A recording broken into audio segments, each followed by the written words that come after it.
Estem davant d'una de les botigues del Passeig de Gràcia que ven productes Prada per protestar per la falta d'activitat o per la falta de resposta de la marca Prada davant les denúncies que la campanya Robanet ha fet per explotació laboral a la fàbrica Edessa de Turquia. En aquesta fàbrica la situació laboral era molt precària i quan les treballadores han volgut organitzar per tal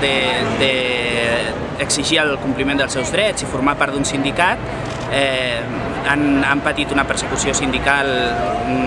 i una repressió molt dura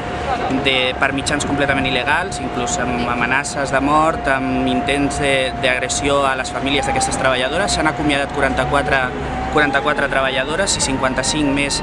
han fet que sortissin del sindicat, i tot això